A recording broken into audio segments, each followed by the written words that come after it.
Okay మనము యేసు ప్రభు మహాదేవుడు అని అంటున్నారు కదా, మైటీ గాడ్ మాత్రమే ఈయన మైటీ గాడ్ మాత్రమే. కానీ మేము నమ్మేది యెహోవాను, ఆల్మైటీ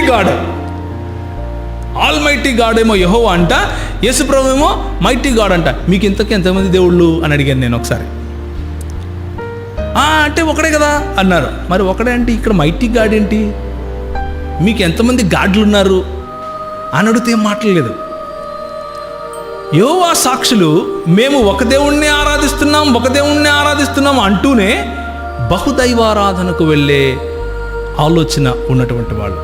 ఎందుకంటే లేఖనాల పట్ల అవగాహన తక్కువై ఆ సమస్య, దేవుని వాక్యం ఏం చెప్తుంది? ఆయన మహాదేవుడును మన రక్షకుడును అయినాడు. ఎవరు?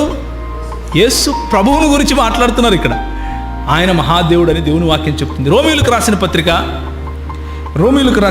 9వ అధ్యాయం ఒకసారి చూడండి. ముగిద్దాం, మనకు సమయము గతించిపోయింది కాబట్టి ఈ మాటతో ముగిస్తాను. పరిశుద్ధాత్మ దేవుని గురించినటువంటి 2 మాటలు చెప్పి ముగిస్తాను.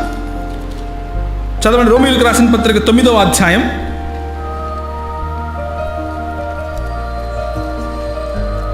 తీశారు ఎవరైనా? రోమీయులకు రాసిన పత్రిక 9వ అధ్యాయం 5వ వచనం చదవండి.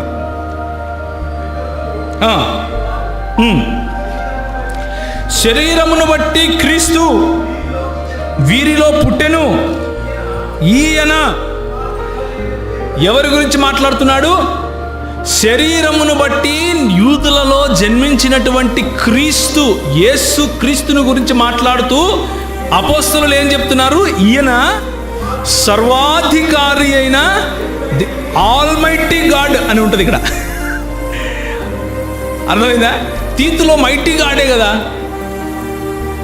ఇక్కడ సర్వాధికారి ఆల్మైటీ గాడ్, సర్వాధికారి అయిన దేవుడై ఉండి నిరంతరము స్తోత్రార్హుడై ఉన్నాడు. ఎవరు? యేసు ప్రభువు. మికాయేలు దూత కాదు. కళ్ళబొల్లి మాటలు చెప్పి సంఘంలో ఉన్నటువంటి క్రైస్తవులను దొంగిలించే ప్రయత్నం చేస్తాడు సాతాను. దొంగిలించే ప్రయత్నం సాతాను చేసినప్పుడు దొంగతనం చేయబడ్డాము అని అంటే, మోసపోబడ్డాము అని అంటే దానికి కారణం లేఖనాలు తెలియకపోవటం కారణంగా. లేఖనాలు తెలుసుకుంటే, సంఘానికి సహవాసానికి అంటు కట్టబడి ఉంటే, స్థానిక సంఘంలో మనము ఎప్పుడు సహవాసంలో ఉంటే ఎందుకు కోల్పోతాం మన విశ్వాసం? ఎందుకు యెహోవా సాక్షుల్లాగా తిరుగుతాం? అవసరమే లేదు.